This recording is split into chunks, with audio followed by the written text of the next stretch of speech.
friends, welcome back to my channel. If you're new here, my name's Erin and I do mostly budgeting videos like the one you're about to see here.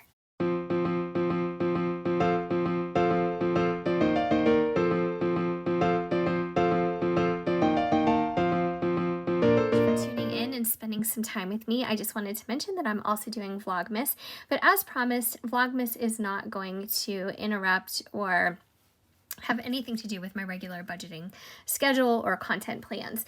So I promised you guys that I was going to talk to you a little bit about some debt in my sinking funds and what my plans are going into 2021. It's really important right now, if you haven't already done so, to take a look at your budget for next year.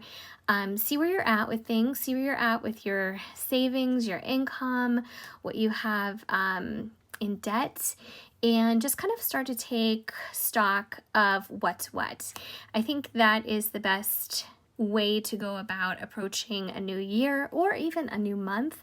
It doesn't necessarily have to be a brand new year marker to get started. But the reason why I have a couple different notebooks out is because I wanted to mention this one to you. This is probably the most important notebook that I have, that I own. It is something that I picked up in a 3-pack, I believe at TJ Maxx at one point, or it could have been Target. It has a nice textured cover, but really that's neither here nor there. What I like about it is it's portable, but it's a little bit larger than your average traveler size notebook, so it's a little bit wider, which I need for this space. But I've talked about this notebook before in previous videos, and I've also talked about how I set up my yearly budget. Now, the reason why I don't open this is because it has all of my important account information, anything that I need to pay my bills, things that I keep track of. I get very decimally in this book, where I don't in my budgeting videos with you guys. So if my paycheck happens to be $1,500 or $1,300, let's say, and it's plus change, or 1301. I usually just round down just for my budgeting purposes. But when that money goes into my bank account, I count every penny, I track every penny. And so this is where I get into the nitty-gritty. And again, the reason why I've never shared the contents of this with you is just because it is such sensitive information that I wouldn't want to put out anywhere. So what I do is, now this notebook is probably the one I'm going to use this year. It's not quite the same, it's kind of the same style, but I'm not sure if this has enough pages for me, but we'll see how it goes. But what I typically like to do is I like to take this into sections. So let's just pretend that I was going to do this with you, and the only reason why I can't is obviously because I don't want to write this out with all my personalized stuff, but I have done a video about this before. But what I do is I take the first couple pages, I write down every single account that I have. Then I write down, if I have to, for some crazy reason, send in a payment with a check, which is crazy. I never do that anymore. But I would write down like the company, their address, their telephone number, then my account number, and any credentials that I need to access my account online. So I write the entire list out, and it usually takes me 2 pages front and back, just depending. I have a lot of accounts. Guys, I used to be in major credit card debt, and thank God we're not anymore, but we do have some credit card debt that we do need to take care of, and I'll explain that in a moment. But I used to have so many different credit accounts going. It was like head spinning. And so if you are in a position in your life where you're thinking, I'm drowning in credit card debt, I don't know where to begin, believe me when I tell you it is possible. At one point, at our highest point, now this included home renovation, which was major money, but at one point we were over $36,000 in debt, and we needed to pay that down, which we did, thankfully. I believe we paid it all off in 2018 or 2019, I can't remember now. But anyways, so I have so many different accounts, and even though I don't use all of them, any of them that are still open, I still put the information down just so I have something to reference. Then what I do is I literally start listing paydays. So for instance, let's say I got paid on January 1st. I would write January 1 and what bills are due. And then I would write January 15th, what bills are due. Now, I don't get paid the 1st and the 15th. I'm just giving you examples. However, now I'm doing things a bit differently. So now that we started paying our bills a month in advance, this is going to be much more streamlined. So what I can do is I can just write down January, every single bill we have due, create a little checklist on this side, create the name of the account, the minimum that's usually due, just a guesstimate, and then a little column for what I actually paid. So that's how I do it. And then as I pay off each one of them, I check it off and I highlight it. That's just what I do. So that's how I'm going to be prepping. Every December, I prep the entire year for the next year. It's a lot of work. It's cumbersome, but once you have that done and you have this notebook stacked with everything you need to be successful in the coming year, it feels so good. It's just like a huge weight lifted off of you that, okay, now you know what you're looking at, you know what you're facing, and when you know what you're facing as far as financials go, then you know how to start to tackle those issues, whatever they may be. So that's that. So let's get into last week's budget page. So I'm in my Happy Planner. My cover is by Tool.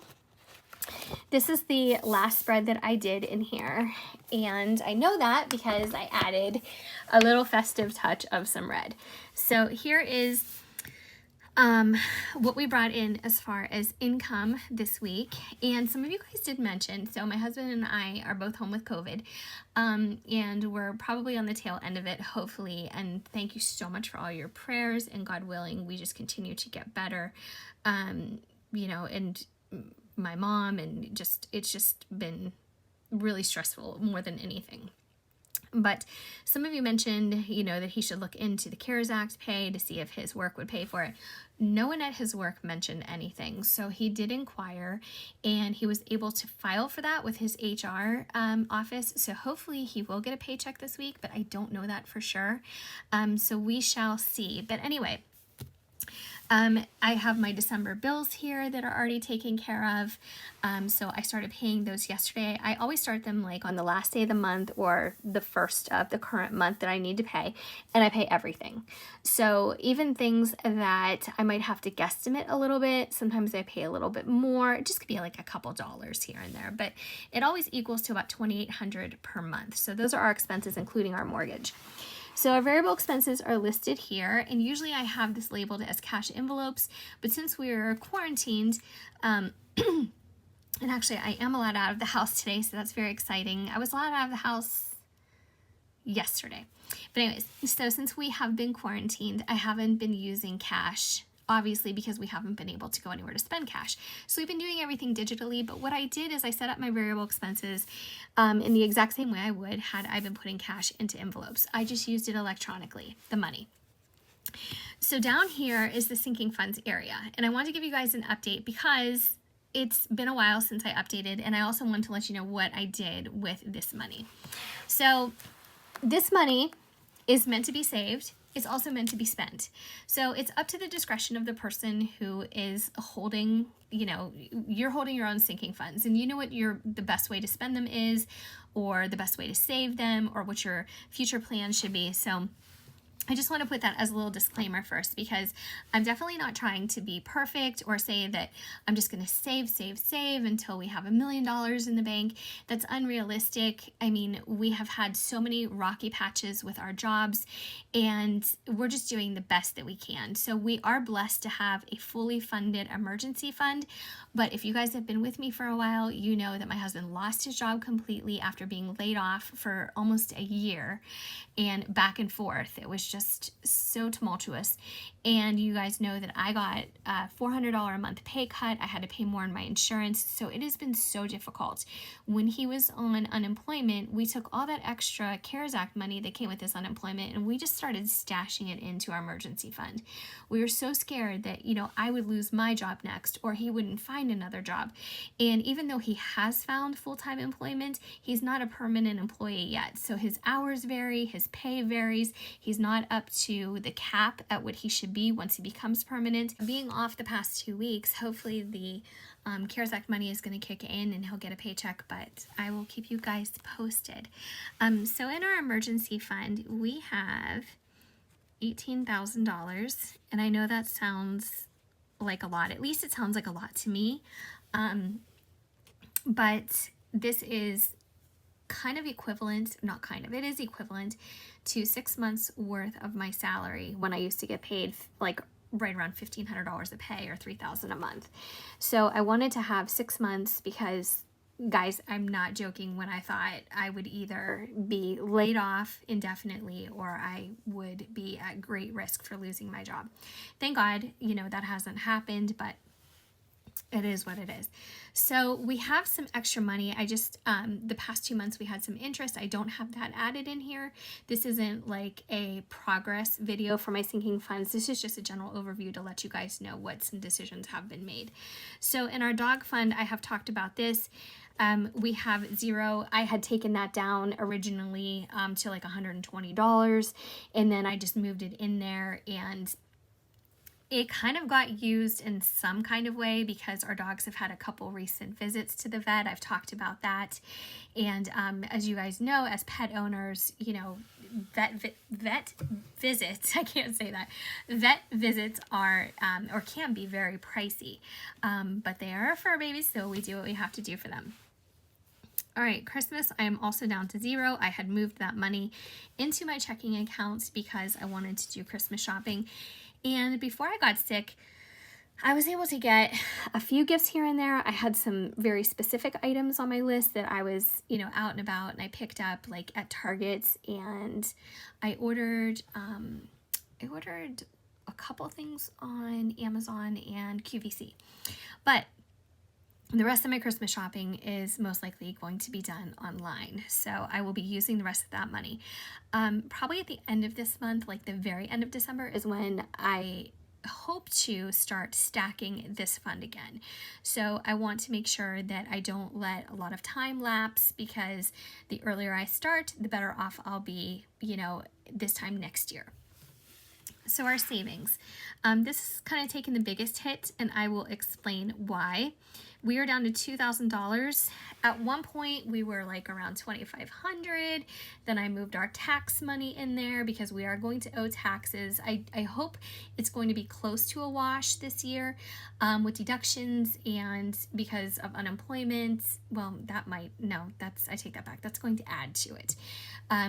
But I'm hoping, because we typically get a sizable refund, that most of it will be a wash, but we just don't know until it comes down to the wire. So I'm just going to deal with that hurdle when it comes time. So probably around the end of February.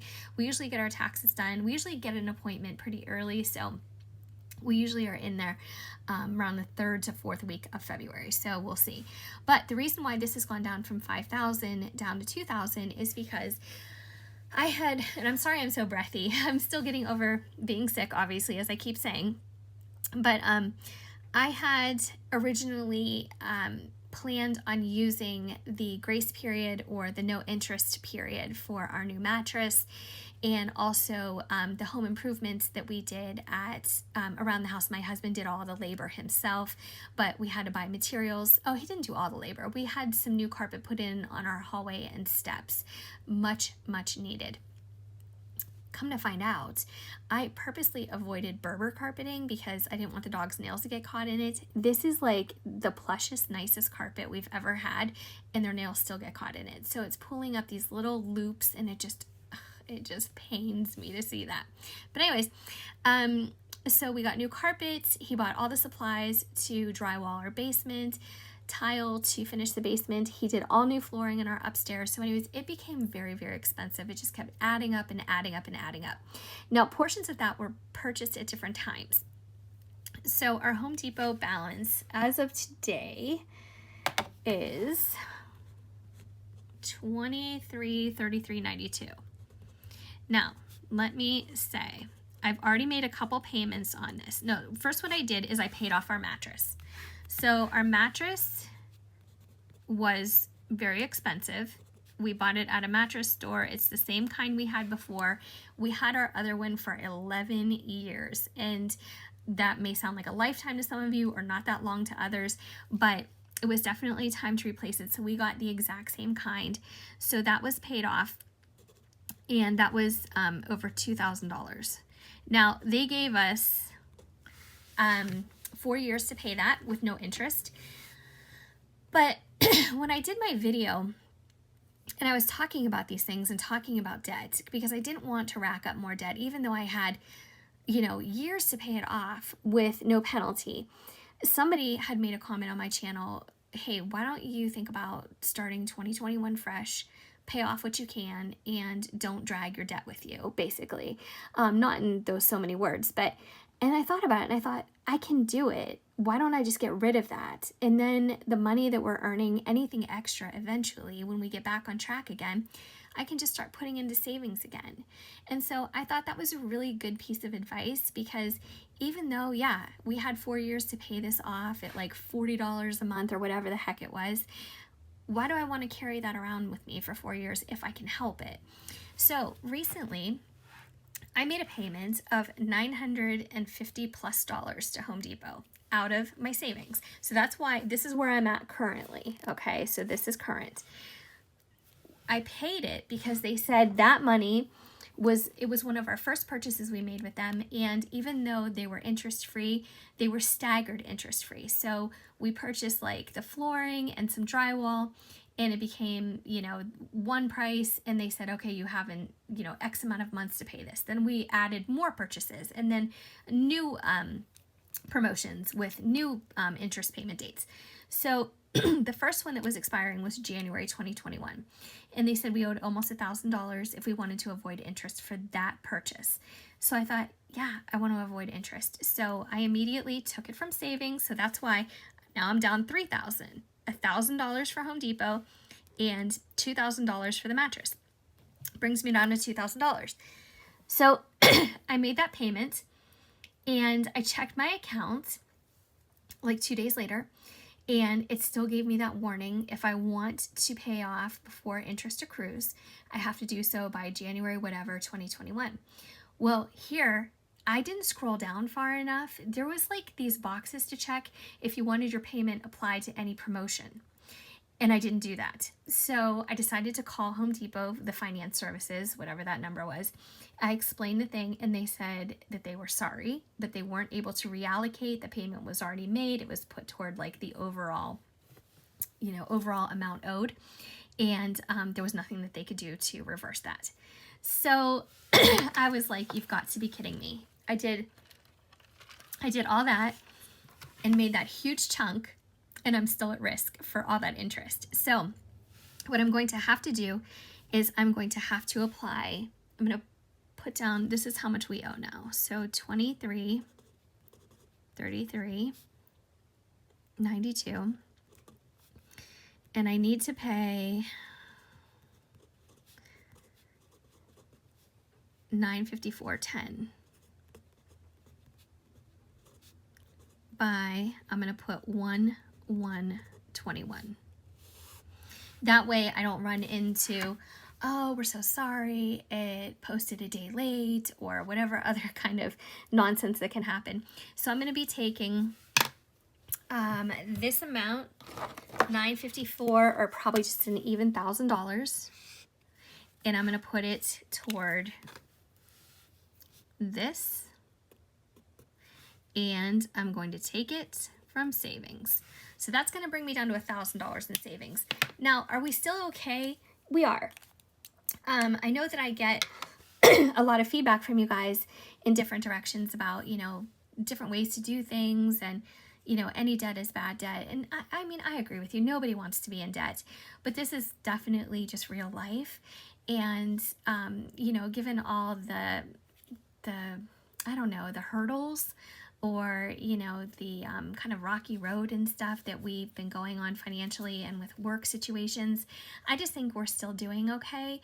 I have to say this, if any of you guys are still here, we will never not spend, or we will never be savings poor, if that makes sense. We'll never, you know, buy a house that takes all of our money to pay for it. We will never have every single penny that we make in our savings with nothing else to do. We just don't have that kind of life. And I don't want to live that way necessarily. I want to be comfortable and I want to be secure, but at the same time, I still, you know, I want to make purchases. I'd like to go on a vacation again one day. You know, things happen, life happens, and you know, I'd like to improve our home, whether we sell it or not. I mean, our plan is to sell it if my husband's job stays, you know, stable and everything, and everything works out. We'd like to sell next year, maybe hopefully before summertime. But you know, it's what it is. So while I hope that no one is disappointed at any of the financial decisions or the turns that we make or that I show you guys here, I just want you to know that I do put a lot of thought into our plans, how we can take care of them, how we can reconcile these finances, and how we can move forward in the best, most secure and possible way forward. So that is all I wanted to say. I'm losing my voice, and I know that gets a little bit trying to listen to. So I'm going to cut the video here. Wanted to give you this explanation. I know this was very long, but I hope you stuck around so you understand kind of how I am operating moving forward. Then my next year's budget will make sense to you.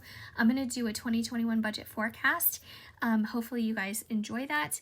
And if you haven't already watched my first day of Vlogmas, I did kind of a studio vlog where I showed you my December daily, shared with you a couple advent calendars, a little mishap with those, and some other things. So I hope that you just keep joining me for my videos, and I hope you're doing well and staying healthy.